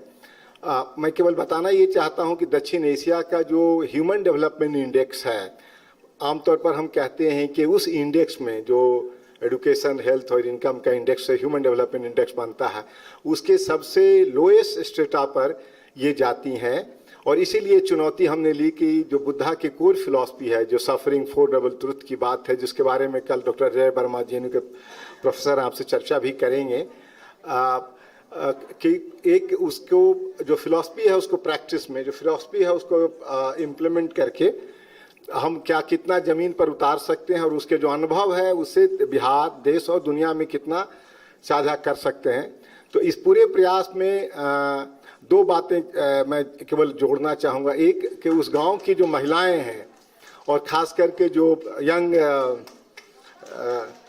यंग महिलाएं हैं, उन्होंने इस गांव की शुरुआत में सबसे पहले बुनियाद रखी है हम लोग का रोल तो उत्प्रेरक का रोल है।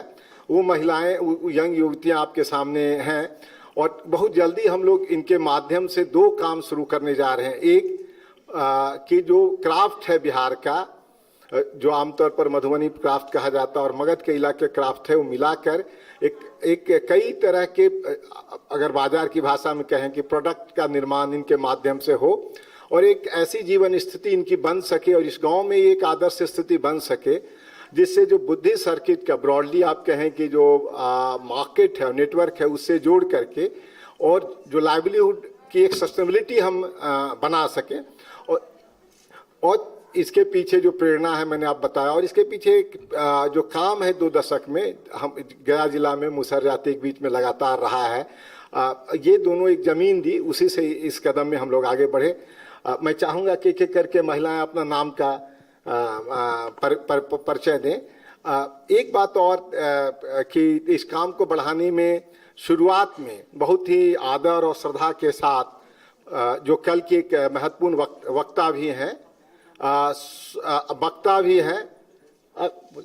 सुनीता द्विवेदी जी, उन्होंने बहुत ही आदर से दिल्ली में आग्रह हमसे किया कि संजय जी एक बड़ा काम आपने वहाँ शुरू किया है और उसमें हम अपनी माता के स्मृति में, जिनका नाम सरस्वती देवी है, हम 1 लाख रुपया का योगदान हम देना चाहते हैं। और उन्होंने इस पूरे काम की शुरुआत में सरस्वती देवी जी की स्मृति में सुनीता द्विवेदी जी ने देश काल को बोधि केंद्र को प्रदान किया ताकि इस गांव में जो काम शुरू हुआ उसको आगे बढ़। आइए आप, आइए आइए। अच्छा, संकोच।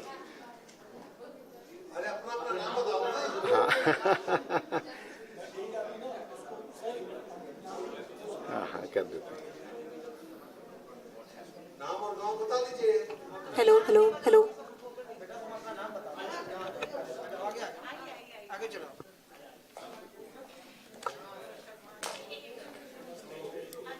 नाम सविता कुमारी, गैर हथियार।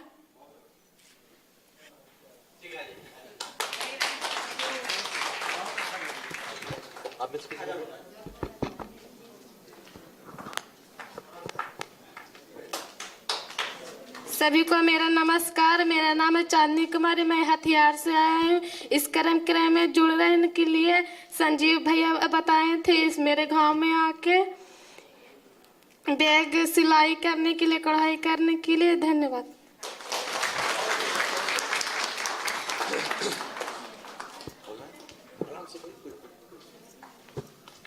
अपन गांव वाला भाषा बोलो।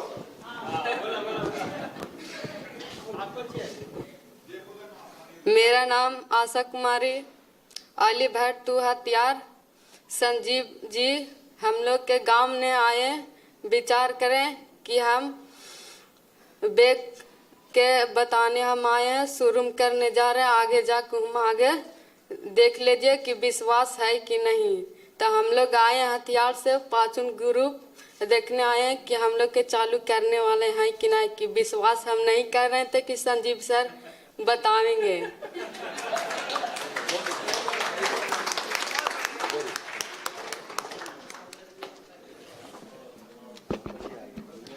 Okay, we can move on. We now move towards the convocation ceremony of the first batch of the online certificate course on Bodh Gaya and Buddhism that was organized by the Indira Gandhi National Center for the Arts, the International Buddhist Confederation, and the Deshkal Society. We are currently running our second batch, but the first batch has graduated, and the course was launched on the occasion of Buddha Purnima in 2021. The first batch, like I said, is graduated, and out of over 25 participants, 7 selected students who registered for the certificate will be presented with the certificate signed duly by the 3 organizations involved, namely IGNCA, IBC, and Deshkal Society. Can I request Professor Ramesh Gorji and Dr. Shobna Narayanji to present our students with their certificates? And the Honorable Ambassador as well. Keo Sangda Wongji.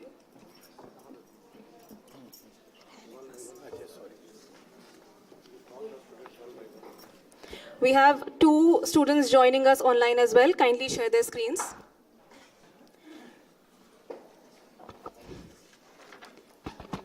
We begin with Prakash Nayak.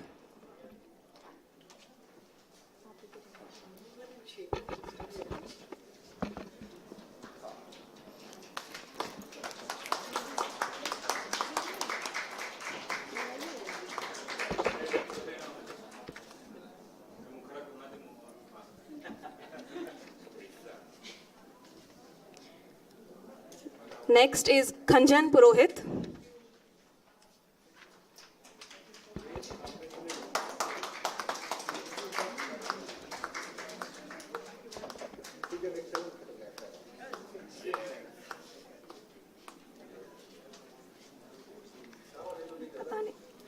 Next is Aishwarya Nitnavare.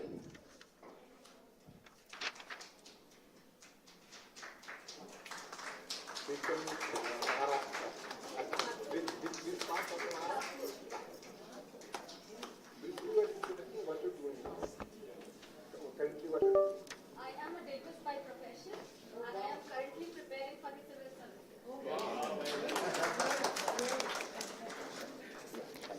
Mr. Sarveshwar Sahu.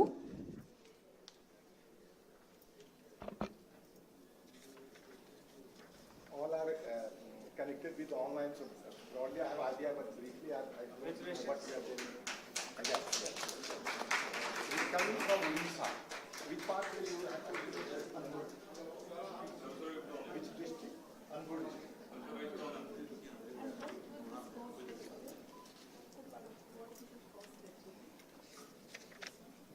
This course, yeah, I have participated. On both Gaya and right. Ma'am, in fact, you might remember one of the lecture I taught. Yeah. Yes. Yeah. Next is Ravi Shankar Raj.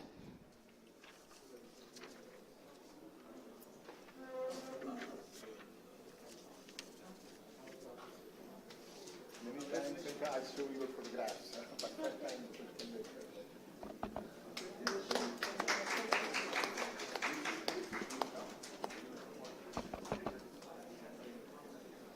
Haryana.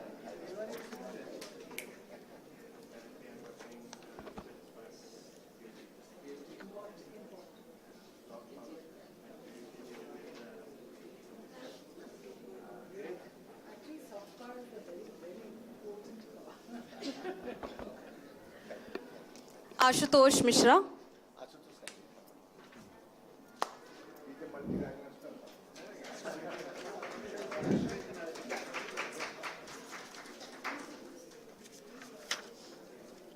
Next, we have the two participants joining us online on the screen. We have Sukrit Das, but since we will not be able to present them, I request all of you to hold the certificate and congratulate them. Sabki sab.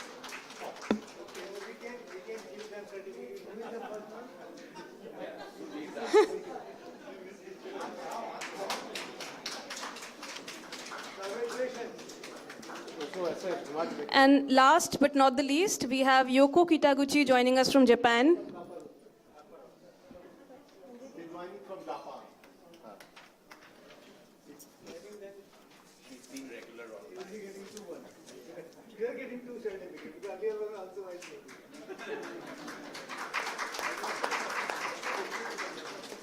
We can have just one again because he will be feeling bad because I put both the certificates. You can put that. No, he should be given his certificate. Yeah.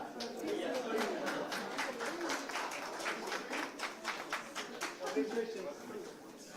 Thank you. एक second.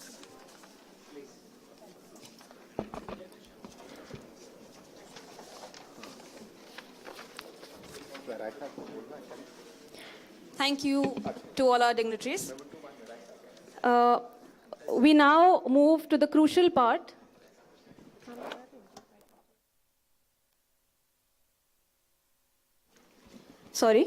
We now move into the crucial part and the final part for the plenary session. We are indeed grateful and honored to have Shri Ram Bahadur Rai ji, who has kindly accepted to join us on the online platform to chair the session and has been patiently attending the session with us. I would request him to share his reflective remarks on this occasion. Can we please connect Rai Saab?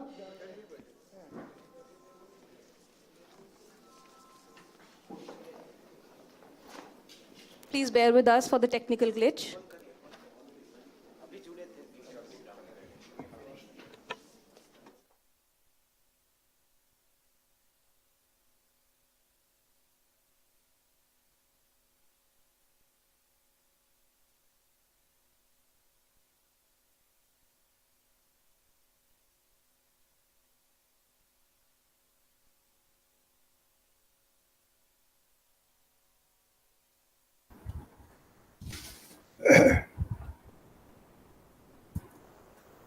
क्या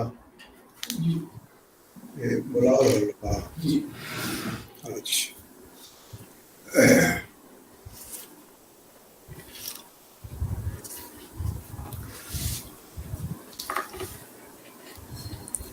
professor Ramesh Gaur जी, doctor Manish Sinha ji, सोना नारायण जी, किरण लामाजी जिन्होंने अपने को चौकीदार घोषित किया है और शायद मोदी जी से पहले से ये चौकीदारी कर रहे हैं, संजय कुमार जी और मित्रों, बोध गया डायलॉग का यह चौथा आयोजन है। 2018 में यह यात्रा प्रारंभ हुई थी, जो मैं समझा हूँ बोध गया की धरोहर का विस्तार करना इसका लक्ष्य है। पुरानी भाषा को आधुनिक और आज के संदर्भ में किस प्रकार उसे लोगों के जीवन से जोड़ना है, इस पर विचार विमर्श और प्रयोग का यह एक अच्छा प्रयास है, सद प्रयास है। और बोधि केंद्र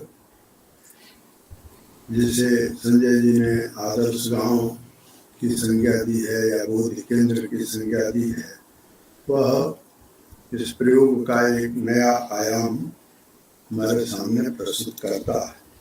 मूल प्रश्न यह है कि बोध गया की धरोहर है क्या। आप में ज्यादातर ने धर्मानंद कौसम्बी का नाम सुना होगा। मुझे उनकी पुस्तक भगवान बुद्ध जीवन और दर्शन पिछले दिनों पढ़ने को मिली और इसका जितना मैं पढ़ा मैंने वैसे तो बुद्ध पर काफी कुछ पढ़ा है और खास करके उन धम्मपद की जो व्याख्याएं हैं उसको मैंने पढ़ने की बहुत पहले कोशिश की थी और कभी कभार और भी देखता हूँ। लेकिन ये जो पुस्तक है बोध गया की धरोहर, जिन्हें भी समझना हो मैं उनसे कहूँगा कि ये पुस्तक पढ़नी चाहिए। मैं यहाँ ये अवसर नहीं है इसलिए धर्मानंद कौसम्बी के बारे में ज़्यादा बताऊँ ये उचित भी नहीं है। आप सब लोग अगर उन्हें जानेंगे तो आपको भी स्वयं लगेगा कि मुझे ये पुस्तक पढ़नी चाहिए। इसमें एक प्रसंग है, मैं उस प्रसंग का अवश्य उल्लेख करना चाहता हूँ। प्रसंग यह है कि एक दिन बुद्ध भगवान भिक्षाटन करते हुए एक अमीर किसान के खेत पर पहुंचे। वह किसान अपने मजदूरों को भोजन दे रहा था। भगवान बुद्ध को वह पहचान नहीं सका। साधारण भिखारी समझकर उसने कहा कि मेरी तरह तुम भी खेती करो, हल चलाओ, बीज बो, फसल काटो और खाओ, तुम भीख क्यों मांगते हो। आप जानना चाहेंगे कि भगवान बुद्ध ने क्या कहा। उन्होंने उस किसान से कहा कि मैं भी किसान हूँ, मैं श्रद्धा का बीज बोता हूँ, उस पर तपश्चर्या यानी प्रयास की दृष्टि होती है। प्रज्ञा में मेरा हल है, पाप और लज्जा हल की मूठ है, चित्त रस्सियां हैं, स्मृति चेतना हल की फाल और चाबुक है, शरीर और वाणी से मैं संयम रखता हूँ, आहार में नियमित रहकर सत्य द्वारा मन के दोषों की उड़ाई करता हूँ। संतोष मेरा अवकाश है, उत्साह मेरे बैल हैं, मेरा वाहन ऐसी दिशा में जाता है जहाँ शोक नहीं करना पड़ता। ये जो आखिरी वाक्य है, मैं इसको बदल कर बोधगया डायलॉग के बारे में कहना चाहूँगा, क्योंकि ये बातचीत 2500 साल पहले की है। और अगर इसे 2022 के में मैं नए अर्थ में कहूँ तो ये कहूँगा कि बोधगया ग्लोबल डायलॉग का वाहन भी ऐसी दिशा में चले जहाँ आनंद, सुख, समाज की समृद्धि फलित हो। यह प्रयास इसी लक्ष्य से प्रेरित तो है, और मैं ऐसा समझता हूँ कि जो बुद्ध ने 4 आर्य सत्य बताए, उसकी भाषा पुरानी थी, यह पुरानी हो गई है, नए अर्थ की मांग कर रही है।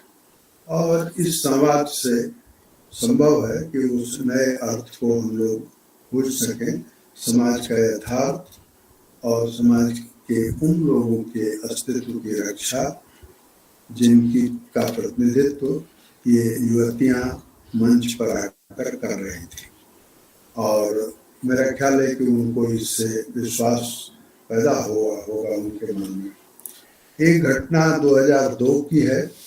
एक दिन मैंने अखबारों में छपा देखा कि एक खबर छपी है, छोटी सी खबर है कि बुद्धा क्लब का गठन हुआ है। समाचार में पढ़ा तो उसमें बुद्धा क्लब सुनकर मुझे पढ़ करके मैं चौंका था। और समाचार में लॉर्ड बुद्धा क्लब, ये पूरा उस क्लब का नाम छपा था। मैं चौंका कि भारत में लॉर्ड कहाँ से आ गए, लॉर्ड तो इंग्लैंड में रहते हैं। मैं इस तरह के जो प्रयास हैं वे भटकाव है। मैं इसके इतिहास में नहीं जाता, इनके पात्रों के बारे में नहीं बोलना चाहता, और लेकिन बुद्ध के नाम पर, भगवान बुद्ध के नाम पर भटकाव भी बहुत है। हमको उस भटकाव से बचना है। इस दृष्टि से बोधगया संवाद धरोहर को पटरी पर लाने का भी एक प्रयास है। मेरी अपनी समझ यह है। बोधगया ग्लोबल डायलॉग सांस्कृतिक परिप्रेक्ष्य, इसके धरोहर, शिक्षा, बोधगया के धरोहर आदि बातें तो है ही। संजय कुमार जी ने जो अपने शुरुआती भाषण में बताया कि बौद्धिक दिशा देने में ये बिहार का एक इतिहास रहा है और इसमें सच्चाई भी है, लेकिन ये इससे एक वातावरण बनेगा, मैं ये मानता हूँ। और अगर आप बौद्धिक दिशा का संकल्प ले लें तो दे भी सकते हैं। एक संस्थात्मक ढांचा आकार ले रहा है, ये कहा जा सकता है। और बोधगया कि ये दिशा अगर आगे बढ़ती है तो जैसा कई बार मैंने कहा है, मैं इसको फिर से दोहराता हूँ कि ये डायलॉग दक्षिण एशियाई एकता और सांस्कृतिक एकता का रास्ता खोलेगी। ये और इस अर्थ में ये जो चौथा संवाद है और इससे पहले की भी संवाद, वो इवेंट नहीं है, ये प्रोसेस है। इवेंट आता है, जाता है और समाप्त हो जाता है, लेकिन प्रोसेस चलता रहता है। और इसलिए शोभना नारायण जी के कथन का एक अर्थ, शोभना नारायण जी का को मैंने बहुत ध्यान से सुना और मैं समझता हूँ कि उनके कहने का एक अर्थ यह भी है कि बोधगया धरोहर में अवतार की एक अवधारणा है। और इस अवधारणा के बारे में 2 शब्द मैं कहना चाहता हूँ कि 10वीं सदी के जयदेव रचित गीत गोविंद से भी पूर्व 3 हमारे पुराणों में, विष्णु पुराण में, वायु पुराण में, मत्स्य पुराण में भी भगवान बुद्ध की अवतार के रूप में वंदना की गई है। भारत की सांस्कृतिक यात्रा के प्रत्येक मील पत्थर के योगदान में को श्रद्धापूर्वक स्मरण करने का और कृतज्ञ भाव से ही भगवान बुद्ध को अवतार बनाता है। भारत की ज्ञान परंपरा में बुद्ध का क्या स्थान है, क्या योगदान है, इसके लिए ललित विस्तर, अश्वघोष के बुद्ध चरित, त्रिपिटकों आदि बौद्ध स्रोतों का अध्ययन तो करना ही चाहिए। मैं ये भी कहूँगा कि ज्ञान यात्रा का जो प्रवाह है वो अखंड होता है और इसमें समय समय पर समन्वय की जरूरत पड़ती है।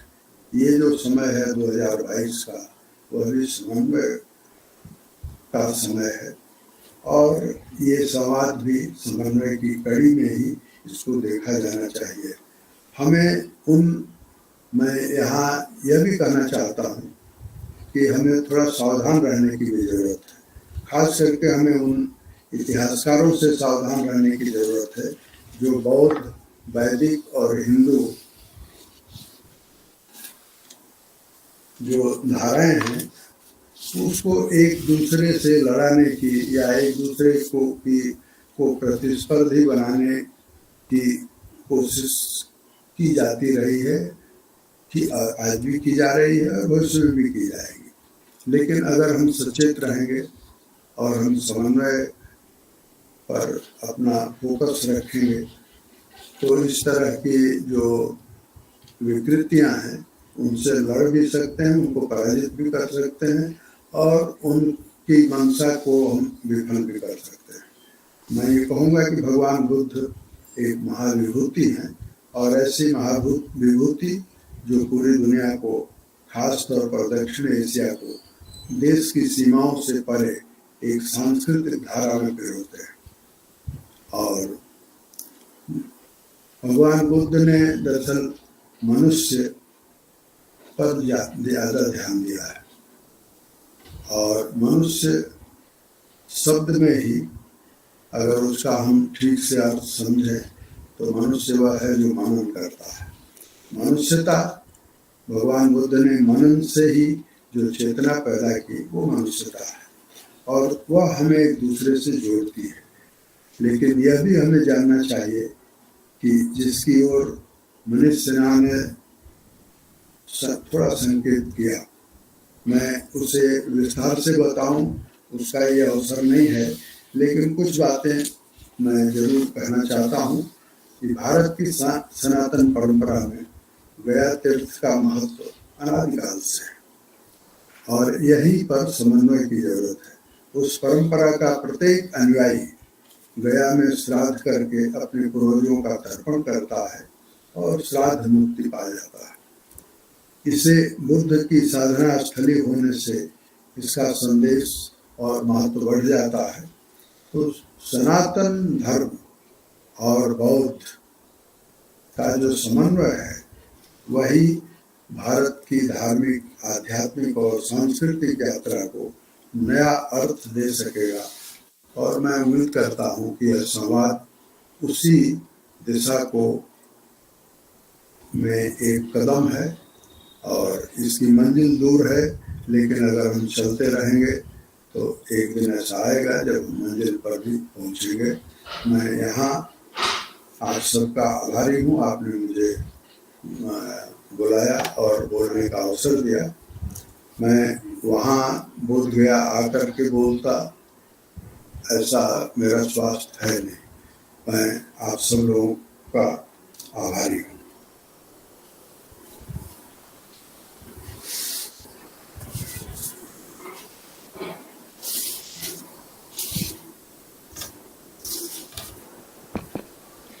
Thank you so much, sir. Before we wrap up today's program, I would request the young researchers from South Bihar University to present our guests and dignitaries with a memento. I call upon Kumari Chandni.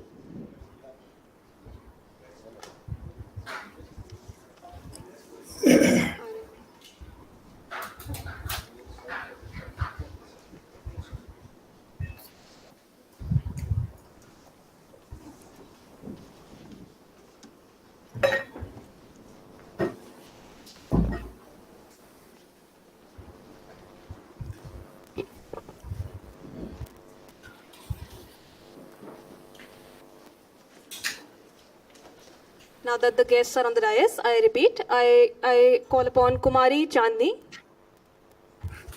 to present the memento. Mic बंद करो.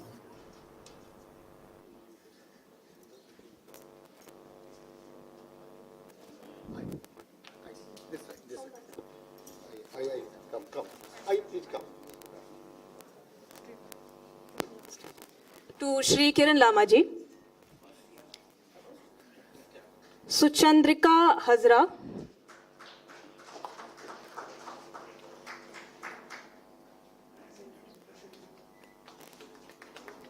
to present the memento to Dr. Shobna Narayanji.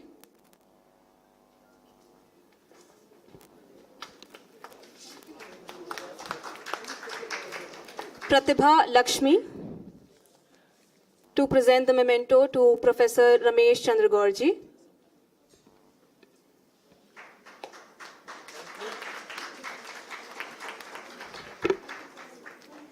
Debarati Dhar, to present the memento to Mr. Keo Sengda Wong.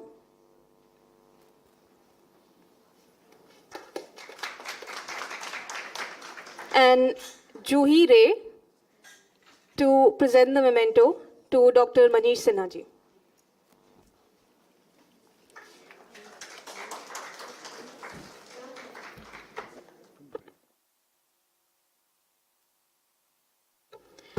These were young researchers from South Bihar University.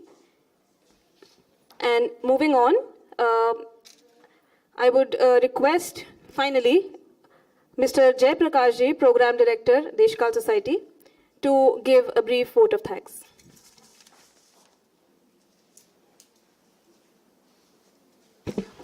Thank you, Gunjan. Good evening, everybody. Honorable Chair of the Plenary Session of this fourth edition of Bodh Gaya Global Dialogues, respected guests of honor, distinguished guests, participants, delegates, researchers, scholars, development practitioners, and all who are present here and constituting a very class audience. It's my privilege to have been interested to propose a vote of thanks on this occasion on behalf of IGNCA and Deshkal Society. We extend a heartful gratitude to the chair, Sri Ram Bahadur Rai ji, President of IGNCA, on this fourth edition of Bodh Gaya Global Dialogues. Sir, your sheer presence and inspiration gives us moral strength. We are deeply touched by your concern and indebted to you for sparing your valuable time and be with us on this occasion. Thank you, sir. We wish to express our indebtedness to our distinguished guests of honor for this session, for taking pain and be with us. It's always an enriching experience to listen to Shobna Narayan, ma'am. Your brilliant deliberation is beyond words, and thanks a lot for being with us today evening. Professor R.C. Gaur, no word, we fall short of words to express our gratitude, sir, for your continued academic, intellectual, moral, and financial support in arranging this Bodh Gaya Global Dialogues. We appreciate your gracious presence on this occasion, and your thoughtful reflections will certainly decide the future course of Bodh Gaya Global Dialogues. Sir, thank you, be with us on this occasion. Kyo Sando Wang, we are thankful to Honorable Kyo Sando Wang for making his gracious presence in this plenary session of the fourth edition of Bodh Gaya Global Dialogues. Thank you, sir, for being with us on this occasion. We are obliged to have Sri Kiran Lama as the guest of honor in this plenary session. He has always been an inspiring and guiding personality on Buddhist philosophy, and we derive a lot from you, sir. Thank you for being with us in this plenary session of this fourth edition of Bodh Gaya Global Dialogues. And in the last, I would like to just express my gratitude to the audience, who are physically present in this house, and those who are connected with this program online also. I won't like to take much time between you and the lunch and the dinner. It's ready. By 8 o'clock, it's arranged in the lobby, and we just announce the formal closure of this session. Please join dinner and dine together and continue this dialogue on dinner also. Okay, thank you, sir.